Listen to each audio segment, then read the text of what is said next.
देखिए, ये महिला आरक्षण के आड़ में ये परसीमन कराना चाहते थे। महिला बिल तो पहले से पारित हो गया 2023 में और सर्वसम्मति से पारित हुआ है।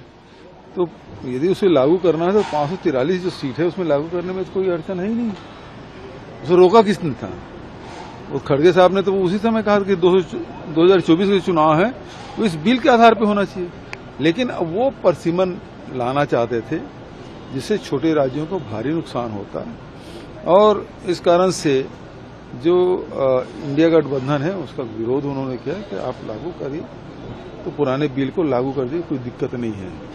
लेकिन आप परसीमन के आड़ में राजनीति करना चाहते हैं, अपना मतलब देश का नहीं बल्कि भाजपा का भला करने के लिए सब कर रहे थे। तो परसीमन बिना परसीमन में भी अब 2026 का जनगणना हुआ नहीं है, अब बिना जनगणना कैसे परसीमन करेंगे?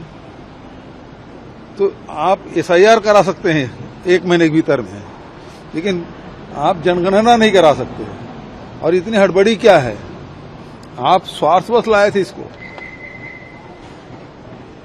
क्योंकि चुनाव चल रहा है, आचार संहिता लगा हुआ है और उसके बाद विशेष सत्र बुलाने के औचित्य क्या है? कल रात को 10 बजे नोटिफिकेशन हो रहा है। मतलब इतनी हड़बड़ी में थे, मतलब आपको लगा कि ये जो चुनाव हो रहा है 3 राज्य को हो गया, 2 राज्य बचा है, इसमें वो पिछड़ न जाए NDA, इसलिए लाए थे। क्या इसलिए लाए थे कि लोगों का ध्यान जो पेट्रोल, डीजल, गैस और महंगाई जो बढ़ रहा है, आज देखिए सीमेंट का भाव कितना बढ़ गया, आज बिटुमिन मिल नहीं रहा है, सड़क निर्माण हो नहीं रहे हैं, किसी राज्य में नहीं हो रहा है, पूरे देश में नहीं हो रहा है, सारे काम रुके हुए हैं। फिर गैस की कीमत, घरेलू गैस के बाद कमर्शियल गैस और उसके बाद अब पेट्रोल डीजल, ये 29 तारीख के बाद बिल्कुल ये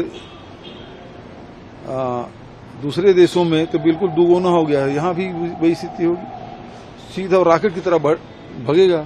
तो लोगों का ध्यान भटकाने के लिए शायद ये लाया गया।